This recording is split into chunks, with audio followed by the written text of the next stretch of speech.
Next है significance of mitosis. Mitosis की अहमियत क्या है और ये कहाँ कहाँ जो है वो हेल्पफुल होती है। माइटोसिस की सबसे इम्पोर्टेंस की सबसे बड़ी वजह ये है कि ये मेंटेन करती है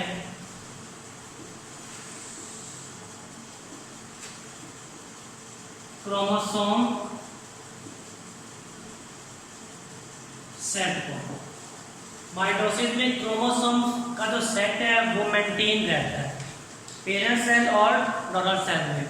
अब मेंटेनेंस में दो चीजें आती हैं, यानी कि जो डॉटर सेल्स के अंदर जो क्रोमोसोम का सेट होता है वो बिल्कुल वो कंपोजिशन के लिहाज से भी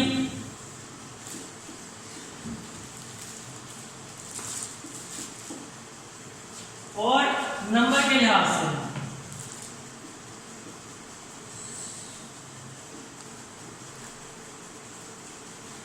यानी कि जो डॉटर सेल्स में माइटोसिस के जरिए से जो डॉटर सेल्स बनते हैं उन डॉटर सेल्स में क्रोमोसोम्स की जो तादाद होती है वो पेरेंट सेल्स की जितनी होती है, और सेकेंडली उन डॉटर सेल्स की क्रोमोसोम्स की जो कंपोजिशन होती है वो भी बिल्कुल अपने पेरेंट सेल्स की जितनी होती है। तो दोनों तरह से क्रोमोसोम्स का जो सेट है वो मेंटेन रहता है, कोई किसी किस्म का कोई चेंज नहीं आता क्रोमोसोम्स के सेट में जब वो डॉटर सेल्स में जो है हो जाते हैं। अब बहुत सी ऐसी जगह जहाँ पे जो है वो माइटोसिस होती है, तो सबसे पहले जो है वो डेवलपमेंट एंड ग्रोथ। सबसे पहले इम्पोर्टेंस जो है वो माइटोसिस की वो क्या है कि डेवलपमेंट एंड ग्रोथ।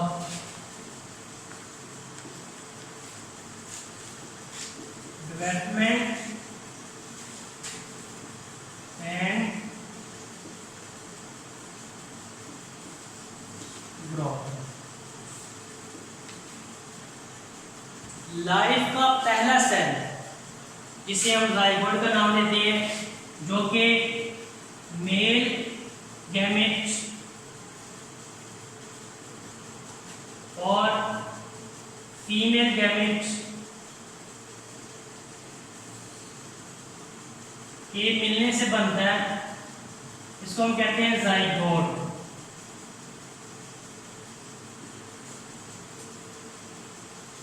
गैमेट्स जो है ना ये मियोसिस से बनते हैं और दोनों आपस में फ्यूज करते हैं और फ्यूज होके नया सेल बनता है जिसे हम कहते हैं जाइगोट। सिर्फ और सिर्फ जाइगोट बॉडी के अंदर ऐसा सेल होता है जो कि मियोसिस से बनता है। जाइगोट के बाद जितने भी सेल हैं बॉडी के सारे किससे बनते हैं? माइटोसिस। जाइगोट एक सिंगल सेल कन्वर्ट हो जाता है मुकम्मल इंडिविजुअल के अंदर।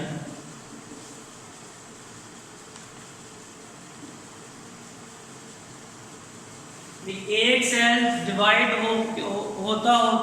होते पूरा एक इंडिविजुअल बना देता है और इंडिविजुअल में कई मिलियंस बिलियंस जो है वो सेल्स मौजूद होते हैं। वो सारे के सारे जो है वो किससे बनते हैं? माइटोसिस से बनते हैं। यहाँ जो है वो एक कंसेप्ट क्लियर करना जरूरी है, डेवलपमेंट एंड ग्रोथ। डेवलपमेंट क्या है? जाइगोट से इंडिविजुअल या एम्ब्रियो का बनना, ये जो है वो डेवलपमेंट में आता है। एक जाइगोट सेल है उससे जो है वो डिफरेंट बॉडी के ऑर्गन्स बनेंगे, इंटरनल एक्सटर्नल, ये सारी डेवलपमेंट है। और जब एक इंडिविजुअल बन जाता है वो साइज में जब ग्रो करता है, उसका साइज इंक्रीज करता है तो वो क्या है? ग्रोथ। तो डेवलपमेंट भी माइटोसिस के जरिए से होती है और ग्रोथ भी माइटोसिस के जरिए से ही होती है। नेक्स्ट हम बात करेंगे माइटोसिस की सेल रिप्लेसमेंट में। सेकंड है सेल रिप्लेसमेंट। सेल रिप्लेसमेंट क्या है? हमारे स्किन के सेल्स, अक्सर आपने भी देखा होगा कि आपके हाथों की स्किन जो है वो उतरना शुरू हो जाती है, और इसी तरह से हमारा जो डाइजेस्टिव ट्रैक है उसकी इंटरनल जो लाइनिंग है सेल्स की वो वहां से उतरते रहते हैं। रहते हैं वहां से सेल्स कॉन्टिन्यूसली टूटते रहते हैं। जाहिर है जब अगर सेल्स टूट रही है तो उसकी जगह पे भी क्या करते हैं, नए सेल्स बनते हैं। इसी तरह से स्किन के जब स्किन से सेल्स टूटना शुरू हो जाते हैं, स्किन उतरना शुरू होती है तो उसकी जगह नई स्किन आ जाती है। इसी तरह से डाइजेस्टिव ट्रैक्ट से जब की इंटरनल लाइनिंग की जो सेल्स होते हैं वो भी उतरते रहते हैं, टूटते रहते हैं और उनकी जगह पे नए सेल्स आते रहते हैं। वो जो नए सेल्स होते हैं वो भी किसके जरिए से आते हैं, माइटोसिस के जरिए से। हमारे स्किन की भी जो सेल्स उतरते हैं वो भी, और उसकी जगह पे नए स्किन के सेल्स आते हैं, वो भी माइटोसिस के जरिए ही बनते हैं। इसके अलावा ब्लड के अंदर रेड ब्लड सेल्स मौजूद होते हैं। अब रेड ब्लड सेल्स की जो है वो एवरेज लाइफ है वो 4 मंथ है। After 4 month red blood cells जो है वो टूट जाता है। अब अगर इस तरह टूटते रहेंगे तो रेड ब्लड सेल्स तो ब्लड से खत्म हो जाएंगे, लेकिन जब एक रेड ब्लड सेल्स टूटता है तो उसकी जगह पे एक नया रेड ब्लड सेल्स आ जाता है। इस तरह उनकी जो एवरेज नंबर है उनका वो मेंटेन रहता है। अब वो जो नए रेड ब्लड सेल्स बनते हैं वो भी माइटोसिस से ही बनते हैं। इसके अलावा थर्ड है रीजेनरेशन।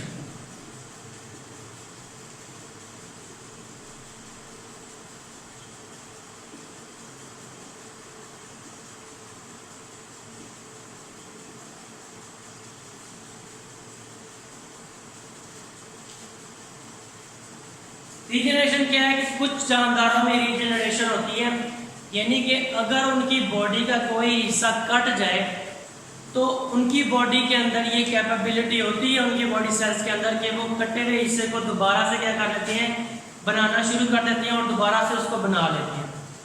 तो ये जो कट ऑफ बॉडी का जो सेक्शन जो कि कट जाता है उसकी जगह जो नया बॉडी का सेक्शन आता है वो भी किसके जरिए से होता है, माइटोसिस के जरिए से होता है। जैसे कि अगर मैं बात करूं सी स्टार की,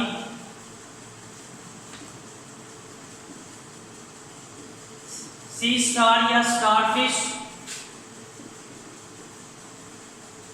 स्टारफिश के सेंटर में एक डिस्क होती है और इस तरह से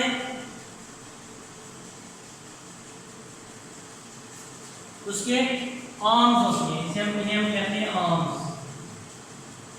अगर स्टारफिश का कोई आर्म कट जाए तो स्टारफिश उस आर्म को दोबारा बना लेता है और इस आर्म के जो नए सेल्स बनते हैं ये किससे बनते हैं, माइटोसिस।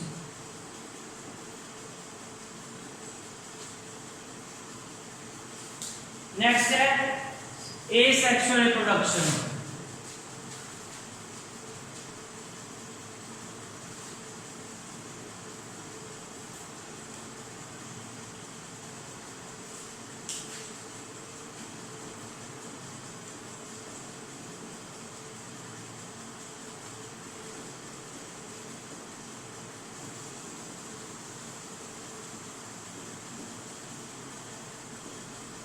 एसेक्सुअल रिप्रोडक्शन ऐसी रिप्रोडक्शन जिसमें सिंगल पेरेंट इन्वॉल्व होता है।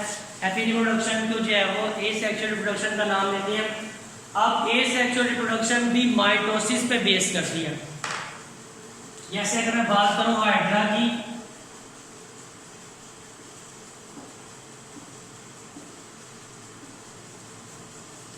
हाइड्रा का स्ट्रक्चर, हाइड्रा में भी क्या होती है, एसेक्सुअल रिप्रोडक्शन होती है। एसेक्सुअल रिप्रोडक्शन कैसे होती है, इसमें बडिंग के जरिए से एसेक्सुअल रिप्रोडक्शन होती है।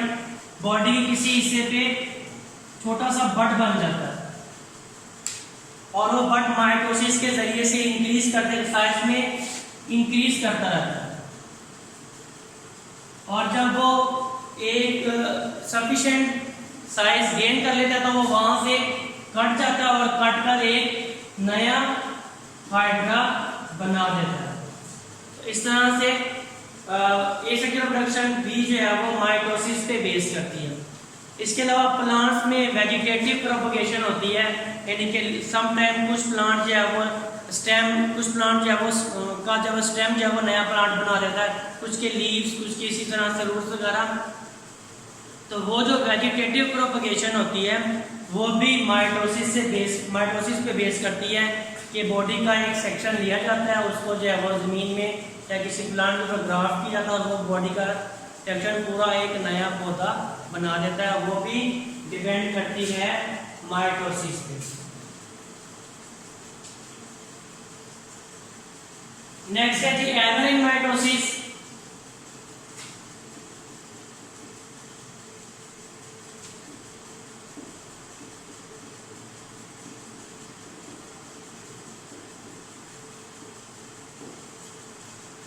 माइटोसिस में होने वाली गलतियां, माइटोसिस में अगर एरर आ जाए तो कैंसर हो जाए।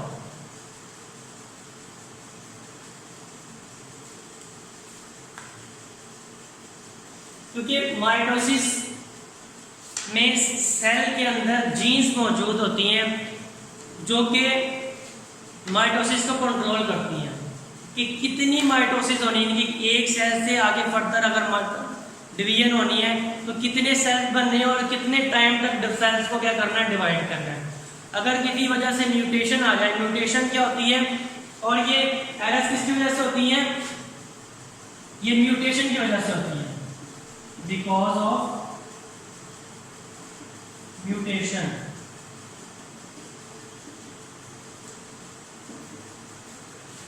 ये माइटोसिस में जो एरर होते हैं ये म्यूटेशन की वजह से होती है। म्यूटेशन क्या है, चेंज इन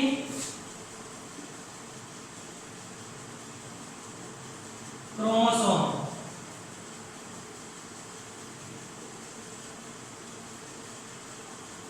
म्यूटेशन क्या है, क्रोमोसोम्स के नंबर में या क्रोमोसोम्स की शेप में अगर कोई चेंज आ जाए तो उसको हम कहते हैं म्यूटेशन। तो म्यूटेशन की वजह से जो सेल के अंदर जीन्स होती हैं जो कि सेल डिवीजन को कंट्रोल करती हैं, जहाँ पे माइटोसिस को रोकना हो उसको रोकती हैं, जहाँ पे कंटिन्यू करवाना हो उसको कंटिन्यू करवाती हैं। एक स्पेसिफिक टाइम जो है वो वहाँ पे होता है, जिस टाइम तक जो है वो सेल को डिवाइड करना होता है, वो अगर चेंज हो जाए, वो जीन्स जो है वो ख़राब हो जाए या चेंज हो जाए तो जो है वो माइटोसिस जो है वो अनकंट्रोल हो जाती है, यानी कि सेल बनते रहते हैं और बहुत से क्या करते हैं, एबनॉर्मल सेल बन जाता है।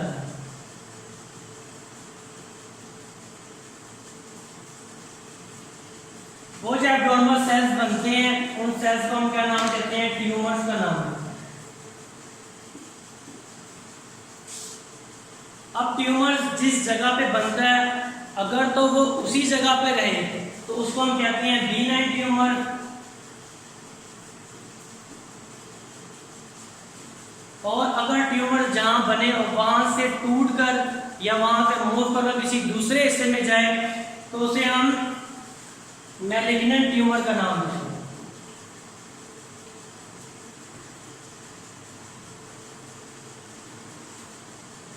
मैलिग्नेंट ट्यूमर जो है वो बॉडी के दूसरे हिस्सों को भी क्या करता है, इफेक्ट करता है, वहां पे भी जो है वो ट्यूमर्स को जो है वो कॉज करता है।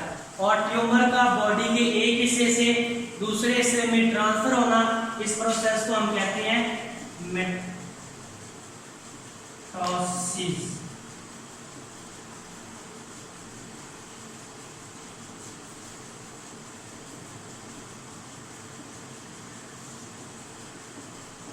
मेटास्टेसिस यानी कि इसमें क्या होता है, ट्यूमर्स फैलते हैं, बॉडी किसी भी हिस्से में मूव कर सकते हैं। तो ये थी माइटोसिस की सिग्निफिकेंस और माइटोसिस में होने वाली कुछ एरर। अब नेक्स्ट टॉपिक है हमारा मियोसिस।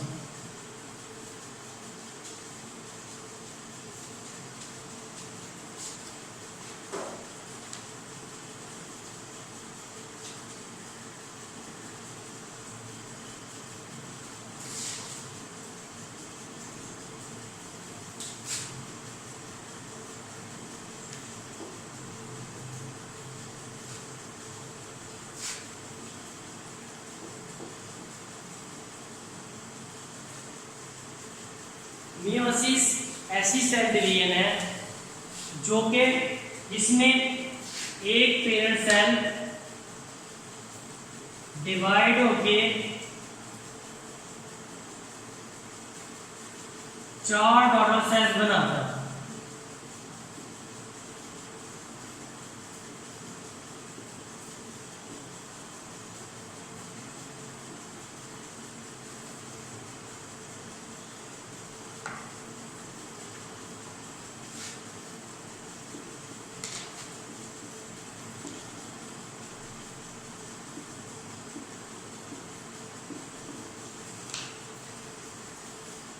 मियोसिस ऐसी सेल डिवीजन है जिसमें एक पेरेंट सेल्स डिवाइड होके 4 डॉटर सेल्स बनाता है, और डॉटर सेल्स में जो क्रोमोसोम्स की जो नंबर होती हैं वो पेरेंट सेल्स के हाफ होते हैं। ठीक है, यहाँ मैंने लिखा है 2n4 क्रोमोसोमल सेट, यानी कि 2 सेल्स होते हैं क्रोमोसोम्स के, 23 का पेयर होता है, और जब डॉटर सेल्स बनते हैं तो एक सेल्स के अंदर जाता है, यानी कि हर डॉटर सेल्स में एक जो है वो सेट, यानी कि 2 मतलब डिप्लॉइड सेल होता है। Diploid mean 2 sets of chromosome, और ये सारे क्या आते हैं डॉटर सेल्स हैप्लॉइड होते हैं। इनमें क्रोमोसोम का एक सेट होता है। तो मियोसिस में एक पेरेंट डिप्लॉइड सेल डिवाइड होकर 4 हैप्लॉइड डॉटर सेल्स बनाता है, और सब में जो क्रोमोसोम्स के नंबर होते हैं वो पेरेंट सेल्स के हाफ होते हैं।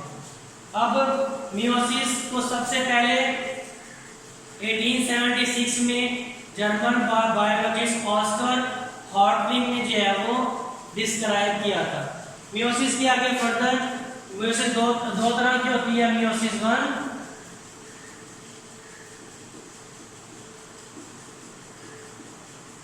और सेकंड मियोसिस 2। मियोसिस 1 की भी इसी तरह से, मियोसिस 1 में भी इसी तरह से होगा। पहले कैरियोकाइनेसिस यानी कि न्यूक्लियस जो है वो डिवाइड करेगा, इसी तरह से साइटोकाइनेसिस मतलब साइटोप्लाज्म डिवाइड करेगा, एक सेल से 2 सेल्स बनेंगे, और फिर वो दोनों सेल्स के अंदर मियोसिस 2 होगी, और उसी तरह से उनमें भी पहले न्यूक्लियस डिवाइड करेगा और बाद में साइटोप्लाज्म डिवाइड होंगे, और हर एक सेल जो है वो फर्दर 2 सेल में डिवाइड हो जाएगा। तो इस तरह से एक पेयर सेल जो है वो 4 डॉटर सेल्स में जो है वो डिवाइड हो जाएगा। ठीक है, अब हम जो है वो सबसे पहले मियोसिस 1 के बारे में जो है वो डिटेल में पढ़ेंगे।